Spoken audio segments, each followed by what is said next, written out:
우리가 이 땅에 살아가면서 행복한 삶을 살아가려면 필요한 것 세 가지. 첫째는 뭐라 그랬죠? 일용할 양식, 밥 먹고 사는 문제가 해결돼야 됩니다. 둘째는 오늘 말씀인데 뭡니까? 죄 용서. 우리가 지은 죄에 대한 용서함 받아야 되고, 또 우리에게 죄를 짓는 사람들, 우리의 마음에 상처를 주는 사람들을 용서해서 하나님과의 관계나 우리가 만나는 사람들과의 관계가 화평해야 됩니다. 그래야 우리가 평안할 수 있고 행복할 수 있습니다.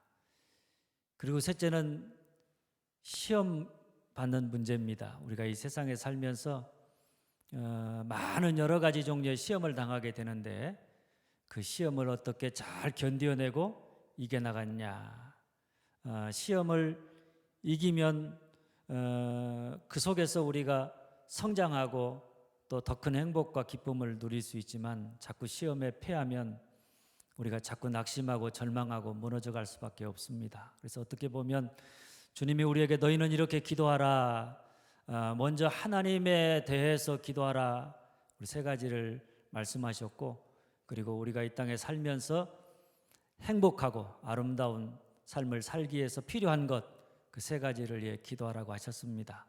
오늘은 우리가 이 땅에 살면서 기본적으로 해결돼야 될 세 가지 땅의 문제, 그 중에 용서에 대한 기도입니다. 우리가 우리에게 죄 지은 자를 사하여 준 것 같이 우리 죄를 사하여 주시옵고. 여기 우리가 누굽니까? 네? 이렇게 기도해야 되는 사람이 어떤 사람이죠? 네? 여기 우리가 누굽니까? 지금 주님이 가르쳐준 기도는 누구에게 가르쳐준 기도예요? 예수 안 믿는 사람에게 가르쳐준 게 아니라 예수 믿어서 죄 용서함 받고 구원받은 사람입니다. 예수 십자가의 대속의 은혜로 말미암아서 죄 용서함 받고 구원받은 사람들입니다. 예수 십자가의 대속의 은혜로 말미암은 죄 용서가 없었다 그랬다면 우리는 다 죄로 말미암아 심판받을 사람들입니다. 그런데 그런 우리가 대속의 은혜로 용서함 받아서 구원받은 하나님의 자녀가 되었으니까 이 땅에 살면서 어떻게 살아야 되느냐? 네가 그렇게 큰 용서를 받아서 오늘 그렇게 하나님의 자녀로 살아가니까 첫째는 네가 용서하며 살아야 할 것이고, 또 하나는 십자가 앞에 나아가 끊임없이 용서받으며 살아야 한다. 그래야 평안할 수 있고 행복할 수 있다. 이런 말씀입니다. 그래서 주님은 십자가의 은혜로 용서함 받은 제자들에게 너희는 이렇게 기도하라. 우리가 우리에게 죄 지은 자를 사하여 준 것 같이 우리 죄를 사하여 주시옵고, 다른 사람이 너희에게 죄를 지을 때마다 그들을 용서해 주고 너희 역시 죄를 지을 때마다 하나님으로부터 용서함 받아야 한다. 이런 말씀입니다. 그렇다면 이 기도가 우리에게 가르쳐 주는 게 뭐냐? 첫째 따라서 합니다. 나는 죄인입니다. 나는 죄인입니다. 우리 주님이 죄 용서함을 위해서 기도하라고 하신 말씀은 내게 죄를 지은 사람도 또 죄사함을 받아야 하는 우리도 이 세상을 살아가면서 다 죄인이다. 이 죄인이라고 하는 사실을 전제로 하는 말씀입니다. 그러니까 이 기도를 드려야 하는 사람은 어떤 사람이냐? 자기도 죄인이고 다른 사람도 죄인이고 모두가 다 예수 그리스도의 십자가의 용서의 은혜가 필요한 죄인이다. 예수 십자가의 피로 정결한 받아야 되는 죄인이다. 이 사실을 깊이 깨닫고 고백하는 사람입니다. 자기의 죄인됨을 인정하지 아니하고 고백하지 않는 사람은 죄 용서를 위해서 기도하려고 하지 않을 것입니다. 내가 죄 지은 것도 없는데 내가 용서받을 게 뭐가 있어? 내가 이만하면 잘 살고 있는 거지. 이렇게 생각하는 사람은 오늘 주님이 우리에게 가르쳐준 이 기도가 우리의 매일매일의 삶 속에 왜 필요한지, 왜 주님이 우리에게 이렇게 명령하셨는지 그것을 깨닫지 못하고 용서함을 위해서 기도하지 않을 것입니다. 예수 믿는 사람과 안 믿는 사람의 차이는 죄를 짓느냐 짓지 않느냐의 차이가 아닙니다. 예수 믿는 사람은 죄 짓지 않고 살고 예수 안 믿는 사람은 죄 짓고 살고 그렇지 않습니다. 정도의 차이는 있을 수 있지만 분명한 것은 의인은 없나니 하나도 없다는 것입니다. 우리가 매일매일 살아가지만 예수 십자가의 은혜로 용서한 받고 우리가 하나님의 자녀가 되어 살아가지만 우리 매일매일의 삶 속에 우리가 죄 짓지 않고 사는 사람은 한 사람도 없다는 것입니다. 물론 우리가 예레미야가 말하는 것처럼 만물보다 거짓되고 심히 부패한 것이 인간의 마음이다 그랬는데, 그래서 우리 주님도 밖에서 우리 입으로 들어가는 것이 우리를 더럽게 하는 것이 아니라 우리 입에서 나오는 것이 세상을 더럽게 한다 이렇게 말씀하셨습니다. 이 말은 세상의 온갖 더러움과 죄악이 다 어디에 있느냐? 한번 따라서 합니다. 내 마음속에 있다. 내 마음속에 있다. 세상의 모든 죄악과 더러운 것, 우리가 보기도 싫어하고 비난하고 저주하는 그 모든 죄악들이 다 어디에 있느냐? 내 마음속에 있습니다. 내가 손가락질하는, 내가 싫어하는 아무개의 마음속에 있는 게 아니라 누구의 마음속에 있습니까? 내 마음속에 온 세상에 우리가 그렇게 멸시하는 세상의 모든 죄악된 모습들이 다 내 마음속에 있다, 이런 이야기입니다. 그러니 예수 믿는다는 것과 예수 안 믿는다는 것의 차이는 근본이 다른 것이 아닙니다. 근본은 다 똑같이 죄인입니다. 그런데 예수 믿는 사람은 예수 십자가의 은혜를 통해서 죄 용서함 받았지만, 그래서 자기에게는 죄에 따르는 형벌이 없지만은 자기가 죄인임을 알고 날마다 십자가 앞에 나아가 나는 죄인입니다. 십자가의 보혈의 은혜가 없이는 거룩함을 나타낼 수 없는 그런 죄인입니다. 십자가의 은혜가 필요한 죄인입니다. 이렇게 고백하면서 십자가 은혜 굳게 붙들고 그 은혜 앞에서 늘 겸손히 하나님 나를 불쌍히 여겨달라고, 하나님 나를 용서해달라고, 하나님 나를 겸손하게 해달라고, 하나님 나를 정결하고 거룩한 자로 살게 해달라고 이렇게 기도하며 사는 것입니다.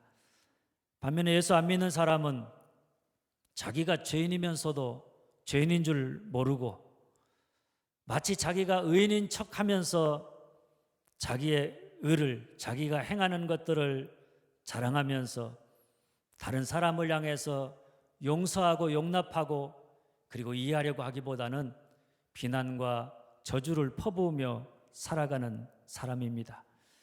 그런데 여러분, 이것이 얼마나 중요한가 하면 이것을 아느냐 모르느냐 거기에 따라서 우리 인생에 희망이 있기도 하고 희망이 없기도 합니다.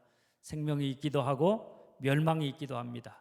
용서받기도 하고 심판받기도 하는 것입니다. 한국전쟁 때 어떤 사람이 너무나 정성스럽게 무덤을 돌보고 있었습니다. 길을 지나가던 사람이 그에게 묻습니다. 혹 그 무덤이 누구의 무덤입니까? 부인의 무덤입니까? 아니면 자식의 무덤입니까? 그저 엉뚱한 대답이 돌아왔습니다. 이건 내 무덤입니다. 행인이 의아해서 물었더니 그가 이렇게 말을 했다고 합니다. 나는 외아들이라 전쟁에 나가지 않았는데 내 대신 전쟁터에 나가서 죽은 사람의 무덤입니다. 그러니 내 무덤이지요. 우리가 다 죽어야 될 죄인인데 이렇게 멀쩡하게 살아있으니까 죄인이 아닌 줄 알지만은, 그래서 우리가 죄인이라 그러면, 죄에 대해서 설교를 하면, 성경을 읽다가 하나님이 우리를 향해서 우리의 죄를 드러내면 그 앞에서 자기를 포장하고 마치 자기는 그렇지 않은 것처럼 그 말씀 앞에서 펄쩍 뜁니다. 그러나 여러분, 우리가 믿음이 있다고 하는 것은 다른 게 아닙니다. 자기가 죄인인 것을 깨닫고 나는 죄인입니다. 죄를 지어서 죄인이 아니라 나는 죄인이기에 죄를 지을 수밖에 없습니다. 이렇게 고백하면서 늘 하나님의 십자가 앞에 나아가는 사람입니다.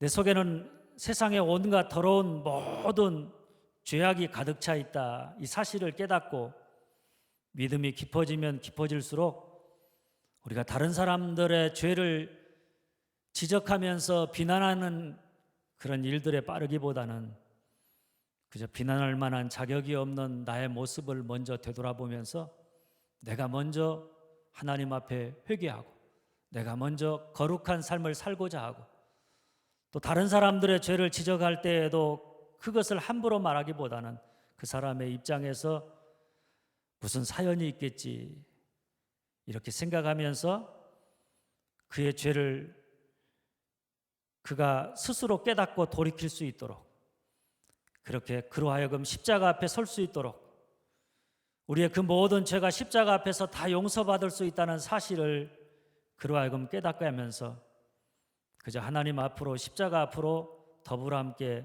나아가는 자가 되어야 될 줄로 믿습니다. 그러니까 우리의 믿음이 깊어지면 깊어질수록 우리가 깨달아지는 깨달음이 있는데 그게 뭐냐면 내가 이만하면 괜찮다. 내가 이만하면 좋은 믿음의 사람이다. 내가 이만하면 나는 의로운 사람이다가 아니라 믿음이 깊어지면 깊어질수록 나는 얼마나 큰 죄인인가. 내 속에 얼마나 이 세상의 온갖 더러운 죄악이 내 속에 있는가. 순간순간 내가 한순간 조금만 방심하면 죄가 나를 사로잡고 있는 나의 죄인됨을 고백하면서 바울처럼 내가 죄인 중에 괴수라고 고백하게 되는 것입니다. 그래서 날마다 우리가 십자가 앞에 나아가고 성령의 도우심을 의지하고 보혈의 은혜를 의지하면서 늘 겸손하게 살아가게 되어져 있는 줄 믿으시기를 바랍니다. 여러분이 잘 아는 사도 바울, 우리가 생각할 때 나는 죄인 중에 괴수다 이 고백이 언제 고백했을 것 같습니까? 우리가 생각하면 맨 처음에 십자가의 은혜를 경험하고 자기의 죄인됨을 깨달았을 때 바울이 나는 죄인 중에 괴수입니다 이렇게 고백했을 것 같은 생각이 듭니다. 아마 대부분 우리가 신앙생활하면서 자기의 죄로 인해서 애통해하고 통회하면서 자복하고 자기가 죄인이라는 사실을 고백하면서 하나님 앞에 눈물을 흘려서 회개했던 것은 아주 오래전에 맨 처음에 주님을 만났을 때 십자가 앞에 섰을 때 그때의 모습 외에는 우리의 모습 속에서 찾아보기 힘든 사람들이 너무나 많이 있기 때문입니다. 바울이 나는 죄인 중에 괴수라고 한 그 고백은 맨 마지막에 그의 인생의 맨 마지막에 그가 주님을 위해서 달려가야 될 길을 끝까지 달려가고 선한 싸움을 싸우고 믿음을 지킨 다음에 그때 그가 고백한 고백이 나는 죄인 중에 괴수라는 고백입니다. 맨 처음에 바울은 자기는 꽤나 괜찮은 사람이라고 나는 사도라 칭함을 받을 만한 자격이 있는 사람이라고 그리고 조금 지나니까 나는 그래도 사도라 칭함을 받을 만한 자격이 없다는 겸손함이 생겼고 조금 지나니까 나는 성도 중에 지극히 작은 자 바로 그 중에 한 사람이라고 이렇게 고백했고 그리고 그의 인생의 말년에는 나는 죄인 중에 괴수라고 고백했습니다. 우리가 생각하는 것하고는 정반대입니다. 이것은 우리의 신앙이 깊어져 가면 깊어져 갈수록 우리가 하나님을 더 깊이 알아가면 알아갈수록 오늘 내가 있는 것은 뭐로 말미암은 겁니까? 하나님의 은혜로 말미암은 거예요. 십자가의 은혜로 말미암은 거지. 그 십자가의 은혜가 없이는 한순간도 살아갈 수 없는 우리의 연약함과 죄인됨을 고백하면서 나는 죄인 중에 괴수입니다. 이렇게 고백하면서 십자가의 은혜를 굳게 붙잡고 늘 겸손하게 성령의 도우심을 의지하면서 사는 자가 되어야 될 줄로 믿습니다. 그런데 이게 말처럼 쉽지를 않습니다. 우리 입에서 잘못하고도 내가 잘못했다는 말, 잘못하는 게 여러분과 저입니다. 그래서 우리가 죄를 짓고도 잘하는 못된 습관이 있는데 그게 뭔가 하면 변명하고 자기가 행한 일을 자꾸 합리화하고 그런 우리들의 모습을 봅니다. 그래서 우리가 흔히 공동묘지에 가면 뭐가 없다 그래요? 핑계 없는 무덤 없다 이렇게 이야기하잖아요. 그런데 그런 우리로 하여금 우리의 죄인됨을 깨닫게 하고, 그래서 하나님 앞에서 자기의 죄를 고백하면서 십자가의 은혜가 필요하다고, 주님 보혈의 피로 나를 정결케 해달라고, 나를 거룩케 해달라고, 이렇게 우리가 우리의 죄인됨을 깨닫게 하고 자백하게 하는 것이 있는데, 그게 뭔가 하면 뭡니까 여러분? 하나님의 말씀입니다. 말씀을 우리가 거울이라 그러잖아요. 우리 영혼의 거울. 말씀 앞에 서면 우리가 우리의 모습을 봅니다. 말씀을 들으면 우리가 어떤 사람인가를 깨닫습니다. 그런데 말씀 앞에 서지 않으면, 그 말씀을 듣지 않으면 우리가 내 모습이 어떤 모습인지 제대로 보지를 못해서 내 얼굴에, 내 삶에 그저 묻어있는 더러운 것들이 얼마나 더럽고 얼마나 추한가라고 하는 것을 보지 못하고, 우리가 마치 거룩한 사람인 척하면서 그렇게 살아가는 모습들을 보게 됩니다. 말씀 앞에 서면 우리가 우리의 죄인됨을 깨닫고, 그 죄인됨을 깨달으면 우리가 날마다 겸손하게, 하나님 나는 죄인입니다. 십자가의 은혜가 필요한 죄인입니다. 나를 긍휼히 여겨 주시옵소서 기도하면서 늘 십자가 앞에 나아가게 되는데, 만일 우리가 말씀에서 떠난다, 말씀 앞에 나를 세우지 않는다 그러면 우리가 얼마나 큰 죄인인지를 모르고 꽤나 괜찮은 사람처럼 여기면서 살아가게 되는 것입니다. 그래서 우리에게 끊임없이 뭐가 필요합니까? 말씀의 거울 앞에 나를 세워서 그 말씀의 거울을 통해서 나를 보는 것이 우리에게 얼마나 중요한지 모릅니다. 그뿐 아닙니다. 교회 오면 뭐가 있죠? 우리 교회 들어오면 뭐가 있어요? 제 뒤에 십자가가 있습니다. 사실 우리가 막 뒤에다가 전광판 같은 것 안 한 이유가 십자가가 가려질까 봐 안 했어요. 교회 오면 언제든지 누구나 십자가를 볼 수 있도록. 그래서 그 앞에서 우리가 예수 그리스도의 십자가의 은혜를 깊이 묵상하면서 그 안에서 나는 십자가의 은혜가 필요한 죄인이라고 하는 사실을 고백하면서 우리가 그 십자가의 은혜로 새롭게 되는 그런 은혜가 있어지기를 위해서 십자가가 보이게 했습니다. 근데 우리가 십자가 앞에만 서면 십자가가 우리를 향해서 말하는데 뭐라고 말합니까? 한번 따라서 합니다. 너는 죄인이다. 너는 죄인이다. 얼만큼 죄인이에요? 저 십자가에 매달려 죽을 만큼. 저 십자가에 예수님이 우리의 죄를 대신해서 십자가에 매달려 대속의 피를 흘리셨는데, 사실 저 자리는 누구 자리입니까? 내가 못 박혀야 될 자리입니다. 내가 내 죄로 말미암아서 심판받아야 될 자리가 십자가입니다.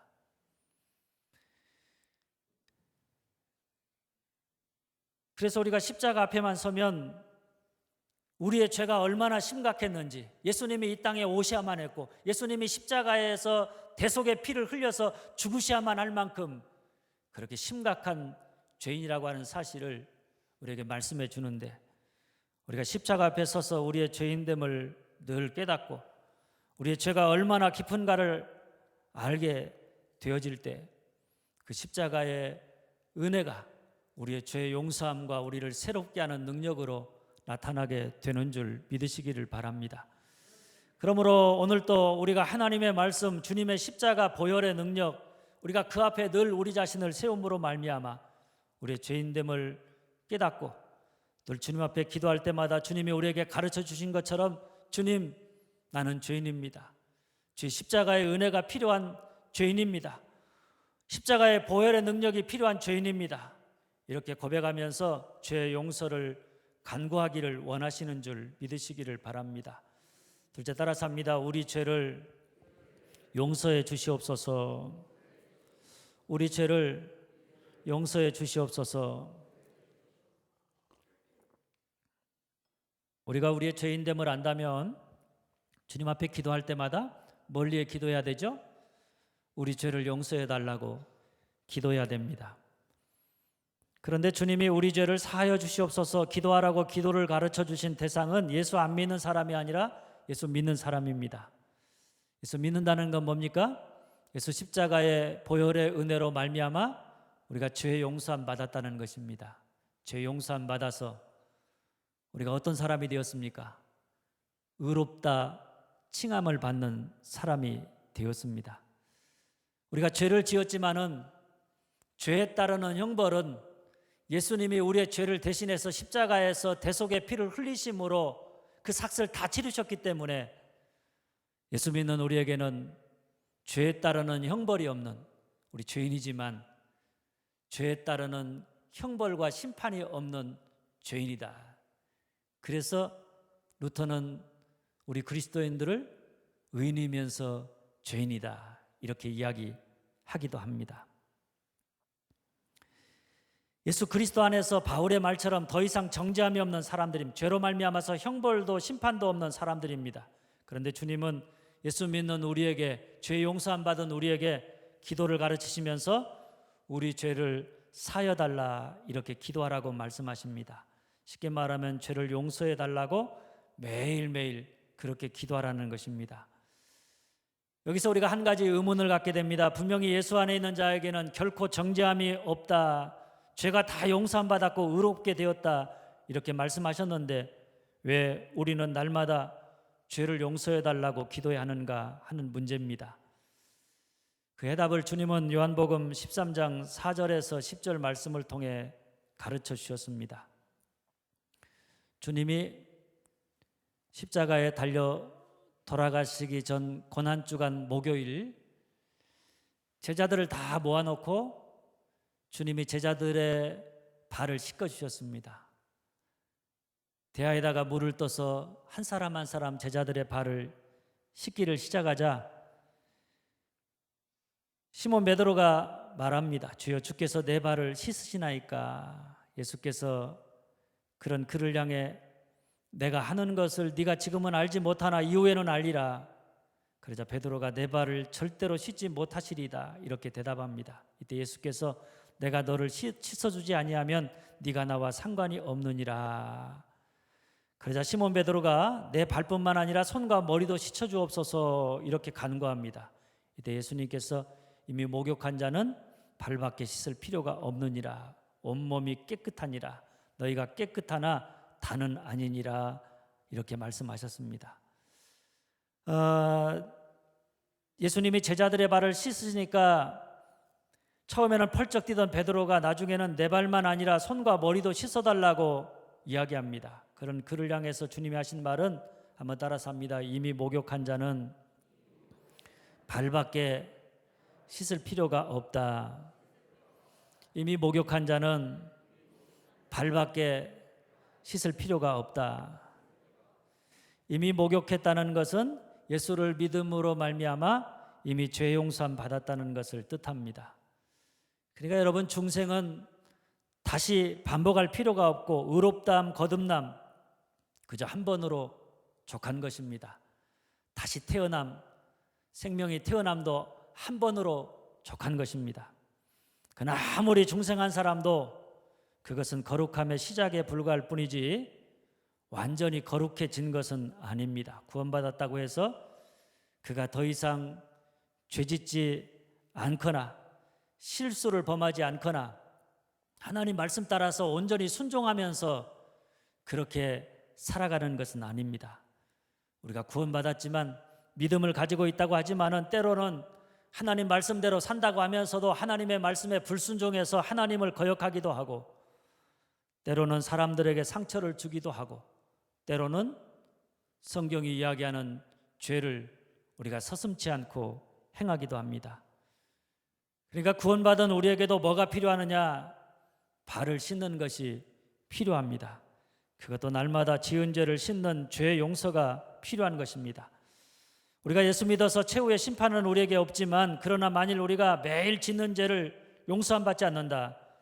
그러면 오늘 우리가 이 세상에서 세상 사람들과 다를 바 없는 그런 삶을 살게 될 것이고 우리의 삶 속에서 거룩함의 모습, 예수님의 모습 그런 모습은 찾아볼 수 없을 것이고 그렇게 살아가는 우리는 혼자서 예수 잘 믿는다고 하지만 우리의 삶을 통해서 하나님의 영광을 드러내지 못하고 오히려 많은 사람들을 하나님에게로 나아가는 것을 가로막고 있는 장애물이 되고 말 것입니다.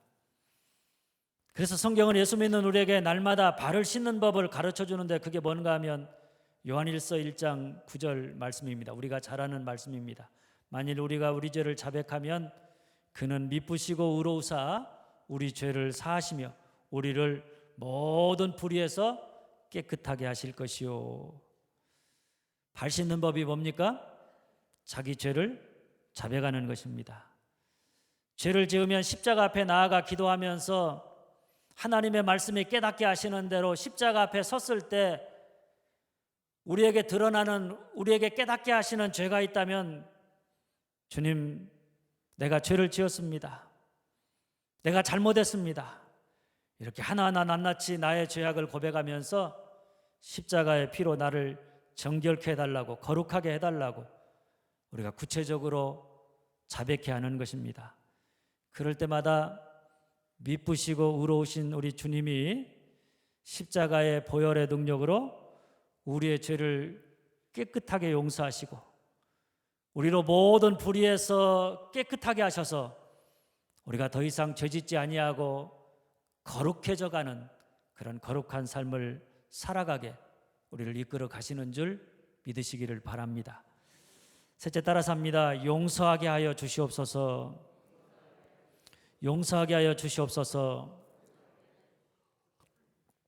오늘 말씀은 우리가 우리에게 죄 지은 자를 사여 준 것 같이 우리 죄를 사여 주시옵고 이렇게 말합니다. 이 말을 그저 오해하면 우리가 우리에게 죄 지은 자를 사해 주어야 주님도 우리 죄를 용서하신다. 이런 말들로 오해할 수 있습니다. 그런데 하나님이 우리에게 용서하시는 것은 조건적인 것이 아닙니다. 그러니까 이 말은 이 우리가 누군가 하면 예수 그리스도를 믿음으로 말미암아 예수 그리스도의 보혈의 능력으로 죄 용서함 받은 사람들입니다. 멸망의 자리에서 구원받은 사람들입니다. 큰 하나님의 은혜를 입은 사람, 큰 용서함을 받은 사람들입니다. 그렇게 큰 용서함을 받은 사람들은 마땅히 누군가 우리에게 조그만 잘못을 했을 때 거기에 대해서 분노하고 보복하려고 하지 말고 큰 용서함을 받았으니까 용서함을 받은 자로서 마땅히 우리가 다른 사람을 용서하는 자가 되어야 된다. 이런 말씀인 줄 믿으시기를 바랍니다. 그러니까 아주 강력하게 우리가 예수 그리스도의 대속의 은혜로 용서함 받았다면 당연히 다른 사람을 용서해야 된다. 자기는 용서함 받고 남은 용서해 주지 않는다. 자기는 크게 은혜를 입었는데 다른 사람에게는 은혜를 베풀려고 하지 않는다. 우리가 이런 사람을 뭐라고 합니까? 예? 자기는 큰 용서함과 은혜를 받았는데, 큰 사랑을 입었는데 다른 사람이 조금만 잘못해도 거기에 대해서 용서하지 않는 사람, 이런 사람은 어떤 사람이에요? 이렇게 행하는 사람을 우리가 뭐라 그럽니까? 뭐 같다 그래요? 얌체 같다는, 얌체. 그죠? 얌체 같은 사람들입니다. 하나님은 얌체 같은 사람을 좋아하지 않습니다. 우리 하나님은 우리가 하나님께 큰 용서함을 받았다면, 우리가 사망의 자리에서 생명의 자리로 옮겨졌다면, 우리가 구원받았다면 다른 사람이 우리에게 행하는 조그만 실수와 잘못 너그러이 관용을 베풀고 이해하고 용납하고 용서해 주어야 한다는 것입니다. 누가복음 17장 3절 4절 말씀입니다. 너희는 스스로 조심하라. 만일 내 형제가 죄를 범하거든 경고하고 회개하거든 용서하라. 만일 하루에 7번이라도 내게 죄를 짓고 7번 내게 돌아와 내가 회개하노라 하거든 너는 용서하라 하시더라. 용서는 하나님의 명령입니다. 왜 우리가 용서해 주어야 하느냐? 우리를 용서하신 하나님이 오늘 우리에게 하시는 명령이기 때문입니다. 할렐루야. 물론 사람이 실천하기 세상에서 가장 어려운 것 두 가지를 들라고 하면, 하나는 죄를 안 짓는 것이고 하나는 나에게 죄를 지은 사람을 용서해 주는 것이 세상에서 가장 어려운 일이라고 합니다. 정말 그런 것 같습니다. 얼마나 어려운 일인지 모릅니다. 마태복음 18장을 보면 예수님의 용서에 대한 비유의 말씀이 나오는데 어떤 사람이 왕에게 1만 달란트의 빚을 졌습니다. 1만 달란트는 오늘 우리 돈으로 환산하면 대략 4조 원 정도 되는 어마어마한 돈입니다. 그러니까 우리가 도저히 아무리 노력을 해도 평생 동안 그 빚을 갚는다고 할지라도 갚을 수 없는 그런 엄청난 액수입니다. 그런데 왕이 우리를 불쌍히 여겨서 빚을 왕에게 불쌍히 여겨달라고 탕감해달라고 사정했더니 왕이 그를 측은히 여겨서 1만 달란트의 빚을 탕감해 주었습니다. 그런데 그 다음입니다. 왕으로부터 1만 달란트를 탕감받은 이 종이 밖에 나가서 길을 가다가 자기에게 100데나리온 빚진 사람을 만납니다. 100데나리온은 우리나라 돈으로 환산하면 대략 700만 원 정도 됩니다. 4조 원 700만 원, 비교할 수가 없죠. 그런데 그가 어떻게 했는가 하면 100데나리온을 갚으라면서 그 사람의 목을 비틀고 하소연해도 들어주지 않고 결국 옥에다가 그를 가두었습니다. 쉽게 말하면 그를 불쌍히 여기지 아니하고 용서하지 않았습니다. 무슨 족입니까? 얌체 같은 얌체족입니다. 이때 주인이 그에게 한 말입니다. 네가 빌기에 내가 내 빚을 전부 탕감하여 주었거늘 내가 너를 불쌍히 여긴과 같이 너도 내 동료를 불쌍히 여김이 마땅하지 아니하냐. 주님은 이 비유를 소개하면서 이렇게 말씀하셨습니다. 너희가 각각 마음으로부터 형제를 용서하지 아니하면 나의 하늘 아버지께서도 너희에게 이와 같이 하시리라. 여러분, 우리가 도저히 해결할 수 없는 1만 달란트의 빚을 십자가에서 용서함 받았다면 우리가 그 놀라운 은혜, 그 놀라운 사랑을 우리가 기억하면서 100데나리온, 우리에게 자그마한 빚을 진 우리의 이웃에 대해서 관용하고 용서하는 삶을 사는 것이 마땅하다. 이런 말씀입니다. 그런 여러분, 우리가 다른 사람의 허물과 죄를 용서하는 자가 되려면 내가 십자가 앞에서 1만 달란트의 죄를 용서함 받았다. 주님이 말로 다 표현할 수 없는 나의 그 모든 더러운 죄악을 주님이 십자가 밑에서 대속의 피를 흘리심으로 나를 용서하셨다. 나를 용서하신 십자가를 바라봐야 합니다. 그래야 우리가 십자가 앞에서 다른 사람의 죄를 보고 어떻게 그럴 수 있느냐고 그를 정죄하고 심판하기보다는 자기를 돌아보면서 그럴 수도 있지 이렇게 이해할 수가 있는 것입니다. 그러므로 여러분, 우리가 다른 사람을 용서하는 자가 되려면 무엇보다 먼저 십자가 앞에 나아가기를 힘써야 하는 줄 믿으시기를 바랍니다. 우리의 마음에 상처를 주는 사람들, 우리의 마음에 불편하게 하는 사람들, 우리에게 죄 지은 사람들, 그 사람들을 끌어안고 우리가 어디로 나아가야 되느냐?